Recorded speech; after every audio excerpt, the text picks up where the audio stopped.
all the while taking the car apart, I need to be able to put it back together again at the end. So one of the important things to do is when you split the body from the chassis is to make a note of what spacers went where. So in the workshop manual, there's a really useful diagram in here that shows you where each one of the mounting points on the body and chassis is. Also tells you what type of fitting there is there, both in terms of the bolt and also what fastens it to the chassis or fastens it to the body. The interesting bit is in the workshop manual for our car, that's a convertible body shell, and I found this diagram online, so that's the fixed head body. So obviously I went with this one because that is our car. But the interesting point was the two diagrams are polar opposite in terms of the numbering. So this one, 1, 2, 3 starts at the back, whereas in the factory workshop manual, 1, 2, 3 starts in at the front. So I went with this one, and all my notes have been based around this diagram, which I've got a copy of on my computer. And because this isn't the workshop manual, I don't need to care about scribbling all over it. So as I went along the car, made notes for each bolt, whether they put up a fight, whether they cracked, nice and easily, ticking them off as I went along. And then afterwards, once the body had come off the chassis, make notes going all the way through of all the spacers that were on the car, so that when we put the body back onto the car, unlike it sits just now, we'll be able to line everything back up the way it was meant to be.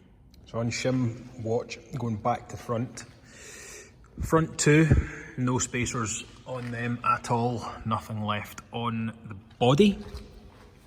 Going one slot further back, as I expected before coming off. They're actually, well, unexpectedly rather, on the driver's side, there is, I think that's I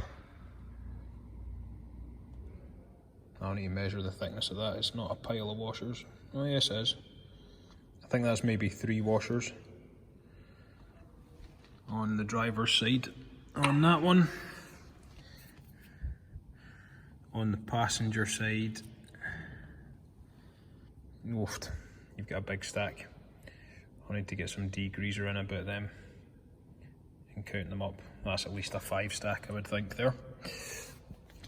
Underneath there is 1 washer a piece, I think, stuck on the underside of the tunnel. I won't pull that off just now because both of them are stuck there quite nicely. Then actually on top of the tunnel, 0 on the driver's side and a 4 stack on the passenger side. The next one's back, nice thick stack on the passenger side. Good grief, that's a lot. Nothing at all on the driver's side and nothing stuck on the underside of the body. These ones, nothing on the passenger side. On the driver's side, nothing on the driver's side. On the passenger side, a 6 stack, I think that is, on the front hole.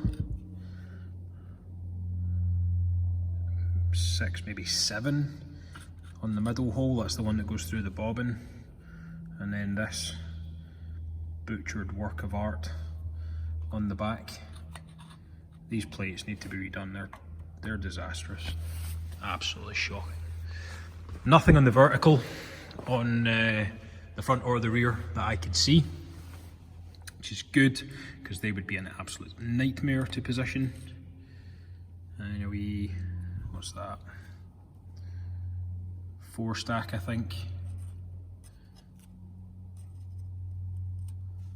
And on the driver's side, a 3 stack. This is the one that the bobbin ripped out on.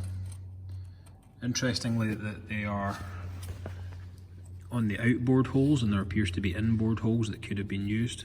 So this all needs cleaned up. Absolutely manky, grease, grime, grit, the works, but that's what we're here for.